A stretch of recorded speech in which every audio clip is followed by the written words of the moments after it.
What's going on, guys? It's K-Dub here with another episode of Crypto Zombie. So, I don't know what the hell I was thinking with that intro. It was a little weird, but I was kind of thinking to myself, like, okay, so the dude's like hovering. So, like, Bitcoin's not exactly to the moon, but it's not exactly on the ground. It's kind of cool, but it's not like super cool. It's kind of just like hovering. No, maybe not. Okay, might have got lost in translation there. But anyway, basically my point is if you look across the boards right now, it's a mild green. It's not too bad. It's relatively steady, given the volatility of the market. We are seeing that Bitcoin is sitting at $6,343 with a 3% increase for the day. We have Bitcoin dominance at 50.9% with a market cap of 214 billion, which it actually went up 2 billion since I was up this morning. So that's kind of good, guys. The other interesting thing that I noted as well is True USD actually has finally broke through the top 100 and is now sitting at rank number 95. So obviously a lot of people have been trading in and out of these stable tokens during this type of a market, but it's really interesting because this is considered to be like the ultimate competitor to Tether. So I just thought that was kind of interesting as well. And also, if we just have a look at the biggest gainers of the day, we have Knowles with an impressive 22%, MCO, Chainlink, Waves, Dentacoin, Monocoin, Mixin, Economy, Electronium, and Zcoin. So those are the coins that are doing well today. So let's talk about this, guys. So the hunt for Satoshi Nakamoto is officially on. So hashtag Find Satoshi is the latest effort to galvanize worldwide support in order to once and for all find the creator of Bitcoin, Satoshi Nakamoto. The group has taken to an international crowdfunding campaign enlisting world-class private detectives from Japan to New York and everywhere else in between. So Estonian German Nef has taken to a Russian crowdfunding site, hoping to raise nearly $250,000 to finally discover the true identity of Satoshi Nakamoto.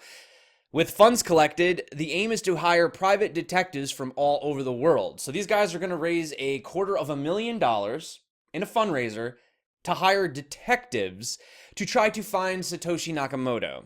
Okay, so Mr. Neff insists that Satoshi needs to be found, and it is not just a trite curiosity. Now the market is on a fragile balance. For the further development of cryptocurrency, we need to know who created the crypto and why. Was it really an enthusiast who gave the world an independent currency, or was it a group of people pursuing scientific or purely selfish purposes? Or perhaps Bitcoin is an invention of a large company or an IT giant that decided to take a new direction. So I basically, like, going into this article, the big concern, it's like just kind of goes on, but the whole thing is like they're really concerned about the wallet with the 1 million Bitcoin that's just sitting there, and they just think about like the detrimental effect that this would have if this wallet ever got unlocked. But to be completely honest with you guys, if the wallet ever got unlocked and Bitcoin crashed that bad, I'm going all in. I'm going all in. If Satoshi sells, I'm going all in because that's going to be super, super cheap. And on top of that, guys, I don't really think it matters who Satoshi is. I think that's the brilliance. That's the beauty of it. So I kind of like the fact that we don't know who he is. For me, that's kind of the cool part. So the other news that came out as well, there was a lot of FUD and concerns about Kucoin. So just a day ago, you had Joseph Young. He posted on his Medium account claiming that Kucoin's Hong Kong office is empty. So the post was titled, "Warning, KuCoin's Hong Kong office is empty. Be extremely cautious about depositing money into this exchange." He also provided photo evidence down here, as you could see. So this is basically it right here. There was nobody at the office. So he also added that if they have really been in Hong Kong, the Securities and Future Commissions of Hong Kong would already have taken a move on them and suspended their trading activities since they do not have a license here in Hong Kong. But quickly after that, KuCoin posted an official announcement on their website titled "The Clarifications on KuCoin Office Locations." And they actually posted this right here. And it says there have been a lot of rumors about the Hong Kong office being empty, etc., etc.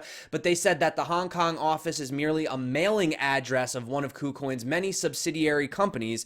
Their headquarters are actually in Singapore. It says KuCoin has always been a global firm with over 300 employees and 4 major offices in China, the Philippines, Singapore, and Thailand. It says KuCoin has been growing at an incredible speed and will be growing even faster in the future. We are grateful for all of the support from our community and stay tuned from for some incredible news. So outside of the jokes of Kucoin being like where coins go to die, it's the graveyard of coins, etc. I mean, I went over to Kucoin, I logged in, it seems to be working perfectly fine this morning. However, the one interesting thing is if you go over to Twitter's Kucoin, this is it actually right now. It says, caution, this account is temporarily restricted. You're seeing this warning because there's been some unusual activity from this account. Do you still want to view it? So you can click view, for example, boom, here it is. Now we can all view KuCoin and see everything. But really, really strange. So it's kind of like one of those situations where like the plot is thickening, but like they're reacting quick to the FUD, which is a good thing. They're not hiding or running away from it. But then you have like the suspicious Twitter activity. So I don't know, guys. You never know what's up with exchanges. Like honestly, just don't keep your money on the exchange. That's it. If you want to use KuCoin real quick, fine. Just don't keep your money on it. That way you're safe. Get it off. Put it on a ledger. Put it on a hardware wallet, whatever. So, and then you don't have to stress over these kinds of things. But it's good to see people actually bringing these concerns to attention. So I would be very concerned if I went to an office and it was empty. You know what I'm saying? I would. So I'm glad that they kind of clarified on that as well. Getting back onto talking about like the money, right? Markets. Everybody wants to talk about money and crypto, the price, right? So you have Dash CEO. He's a former Wall Street executive. So Ryan Taylor spoke out about the recent Wall Street activity seen in the cryptocurrency space, with like ICE establishing their Bitcoin market and financialization coming in from other avenues of the traditional finance world, et cetera, et cetera. So he says, I was led away from Wall Street for two primary reasons. The first is the tremendous opportunity I believe is inherent in the space. This is an incredibly immature industry with enormous potential for well-run projects. The second reason is that this technology has the potential to change the world for the better by empowering some of the most disaffected people in the world with a greater degree of financial freedom. It is truly an exciting place to be working. And I do think about this, and I think about a lot of the reasons why we had that insane retail speculation bubble of December into January with Bitcoin hitting the all-time high. A lot of people were getting involved into something that they didn't really understand. They just heard their friends were getting involved. The prices were going up. Everybody got excited, right? But the thing is like inevitably, like even with all bubbles, the tech bubble, the .com, whatever, any bubble that's really ever happened, there's always the emerging tech that comes through in the end. Actually kind of to point out, blockchain Brad, I really respect the dude. And he says, with the crypto market suffering at the moment, it is my view that the 2017 hype engine of crypto needs to be thrown out with the Lambo drivers. Why? We don't need promulgators of the 100X Club as they are damaging the real potential of distributed ledger technology. We need tech in the driver's seat. And I think that in the end, the tech is actually going to be what prevails. Eventually, these products are going to come out. These services are going to come out. People are going to start using them. And then, all these other coins, they're basically going to go to the graveyard to die. So he also goes on to explain that crypto doesn't need Wall Street to grow. It is getting adopted more and more every year with or without it. There are major benefits and drawbacks from its involvement, but I think netted those out, it is an overall positive thing that crypto is becoming more and more integrated with the traditional financial system. Now, I have a little bit of mixed feelings on this. I mean, as in one hand, like you don't want the institutions and all this crap coming in, but at the same time you do, because the general public won't touch stuff that they're afraid of, that, you know what I'm saying? Because most people are still kind of like on the fence about stuff like this.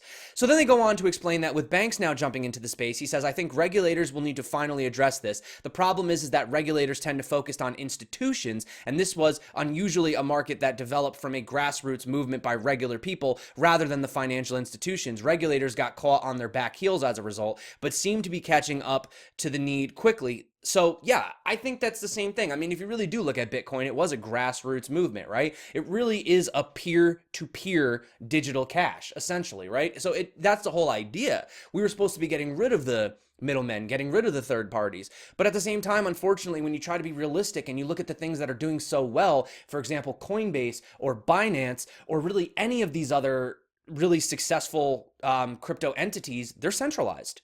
I mean, look, I'm on a website right now. I'm on CCN. This is a centralized website. You know what I'm saying?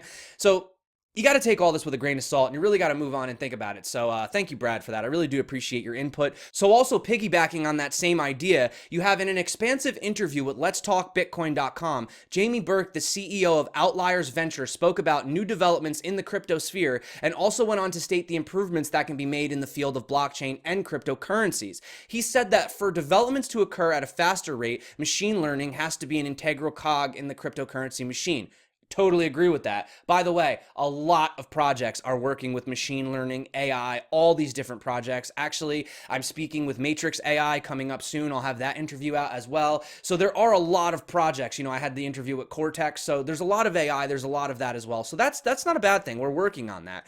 But he also believes that the laymen really have no interest in the concept of decentralization and that the crypto community is just packaging and selling decentralization. So there you go again, the same topic being brought up about, is this idea of a perfect utopia of decentralization kind of a little unrealistic given where we are currently right now?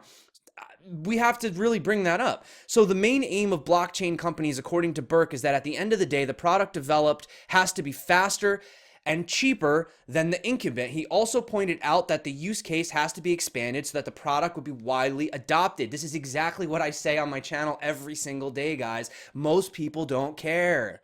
What does it matter to these enterprises if they use blockchain? Is it cheaper? Is it faster? Is it more secure? If it's not, then why should we use it, right? What's the incentive? Like, let's be realistic here. So according to Burke, he says that blockchain technology has to evolve in such a manner that new products should tackle existing problems in a non-traditional and sexy manner, essentially. So it has to be more appealing, right? So there you go. Those are just some of those things that you got to think about. Now, moving on. So while we keep focused mostly on market price, history was made. So a local shop in Kenya was trading the first tomatoes on the blockchain. This might be the answer to the economic instability and corruption the developing country suffers from. So these are the real world use cases that really interest me. So this came from Bancor Network. So this is the first tomatoes trading on the blockchain. Now, you might think this is stupid, irrelevant. You know, maybe in the Western society, we don't understand the advantages of this, but I would still like to express this anyway because I actually think this is really freaking cool. So it says, yesterday we had an amazing day in Mombasa field testing the Bancor wallet on the POA network to enable zero transaction fees and fast payments for local transactions. As tomatoes and chapati changed hands, local shop owners and their customers marked the first ever community currency transactions on the blockchain. More broadly, we are digitizing and tokenizing the Sarafu credit system of paper currencies that began with the Bangla Pesa in 2013. Now community members like Mama Evelyn in the photo above will have some advantages. So these are some things that they couldn't necessarily do before that now they can. So they can trade any amount of Bangla Peso, whereas before they say they never had below 5 paper denomination due to the cost of printing. They can keep a digital record of transactions which are stored securely on blockchain, exchange their Bangla Peso for the, can't pronounce that, Nangabani Pesa, sorry guys, or any other neighboring community currency. They can advertise on a community marketplace to get wider awareness of their goods, easily locate and buy goods and services in the community, send local tokens unrelated to commercial transactions to friends, and so much more to come. This is a huge leap forward for some of these countries, guys. So I just wanted to point that out as well. Now let's get into some quick coin news. You know, there's always some coin news. I just got to kind of stroll through it real quick. So we have ClearPoll. It says on Tuesday, October 23rd, the good people of Scotland will be voting yes or no to Scottish independence on ClearPoll. This would ultimately change history. This is what ClearPoll is all about, giving power back to the people and guaranteeing their votes count. The future is ClearPoll. Voting on the blockchain, I've said it about 100 times. You know my stance on that, guys. We also have PChain and CertiK achieve strategic partnership. So according to the PChain, features such as smart data, cross-chain and innovation of smart contracts for non-native tokens, CertiK conduct security verification research and may customize validation services and development. So I think you guys pretty much know what CertiK does at this point. They're pretty much like QuantStamp, same kind of thing, right?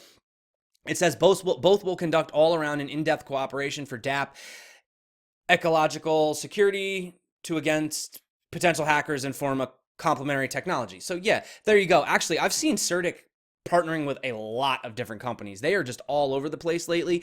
You also have, in partnership with Neo and Ontology, Shanghai-based company Zeepin, which I've spoken about a few times on the channel, has been working on the development of a unique ecosystem. The company's mission is to enable economic empowerment for business in the creative industries and explore the potential for blockchain use among them by conducting research and engaging creatives on the Zeepin chain. So they have all these different apps that have kind of came out. You know, the one that they had the Crypto Galaxy, which actually I had an opportunity to beta test that. It was pretty cool. And you can also get minerals. You can convert them to Gala tokens in the Galaxy ecosystem. And that's just one of the many things that they're trying to do. So the whole idea really is that the company truly is run by creatives. They want to keep diversifying its dApps portfolio as well. So I could drop this in the description if you guys want to read more about it. It kind of just goes on to explain where their stance is and what they're doing. I also want to talk really quick about the Deepbrain chain airdrop. So you have the DeepToken. It's a 1-to-1 ratio. It says register now. We're airdropping 500 million DPT to DBC holders. So if you're interested in that airdrop, I'll definitely drop that below as well. And also, guys, I just wanted to say thanks for all the support from the community. You know, guys, I love listening to you guys. I love getting involved. You guys asked for it. You wanted me to do the HPV interview, so I did it, and it's had pretty good responses so far. So thank you so much for that, guys. And for anyone that didn't get a chance to catch it, or you don't have time or something like that, they did have this awesome article that came out, and it basically goes into high-performance blockchain, kind of introduces the team, talks about, you know, their performance and things that are going on. Not too long, but if you'd like an intro, I'll drop that below as well. Here's another article about why Peter Schiff is wrong about Bitcoin. I'm not going to go into this one, guys, because really it's just basically him saying gold is better than Bitcoin. What's your opinion on it? I don't really know. I mean, gold, Bitcoin, I think Bitcoin is a better currency than gold. I think gold's a pain in the ass personally. Like, seriously, like I say this all the time, but how are you going to pay for things with gold? Shave it off on the counter, collect it all up and melt it back again? I mean, that's ridiculous. But he kind of had one point that made me think. And he said, comparing Bitcoin to gold in terms of supply, he said that the supply should have no effect on the price, which simply isn't the case. He says they think, oh, there's 21 million Bitcoins, and they think that that means they're scarce. Well, they're not scarce. There's so many other currencies out there, and it's only scarce because it's coded to be scarce. Gold is scarce because it really is scarce. Never thought about that argument. You know what I'm saying? Because like when you think about it, I think he might be referring to the fact that like you can hold Bitcoin and then someone can fork Bitcoin and then you get free money, right? But that doesn't happen with gold. So, interesting point. I have to think about that one. That's an interesting point. I mean, what do you guys think about that? What do you think about that gold versus Bitcoin argument? So finally, before we go, guys, I just want to end on some quick adoption, things that are going on. So it says Turkey has developed the nation's first university-level blockchain center, aiming to close the blockchain knowledge space and also make certain wide deployment of the technology. So the Istanbul Blockchain and Innovation Center was inaugurated at BAU. According to the facility's director, Bora Erdemar, Blockchain IST is ready to be one of the most essential center of research and development as well as innovation in Turkey, in which clinical research studies and magazines are made in blockchain modern technologies. They also say that Turkey may have an opportunity to come up to be the top nation in technology that will certainly transform humanity. So that's interesting, guys. Look at that. So you have blockchain education coming to Turkey, guys. So there you go. I mean, they're seeing value in it. And listen, guys, if the markets are getting you down and you're, freaking out and fudding, just remember that Bitcoin has died over 307 times as of the time of making this video. I wouldn't be surprised if tomorrow it's 308 times. And it's still back. It's still coming back, guys. Not going to kill it. And also, just remember, it could always be so much worse. You could have bought BitConnect. So that being said, guys, I want to say thank you so much for joining me on this Sunday afternoon for me, maybe a different time where you are, not too sure, but always a pleasure, always an honor. Thank you so much for coming back to the channel. You know I love you guys, everyone that's been along this crazy, crazy roller coaster of a crypto journey, everyone that's been liking, subscribing, commenting. You guys are awesome. You're the reason that I'm making a video on a Sunday. I mean, this is like what I'm doing, guys. So I love you guys. You're awesome. Thanks so much. Appreciate everything. My name's K-Dub. This is Crypto Zombie. Until next time, stay crypto and peace out.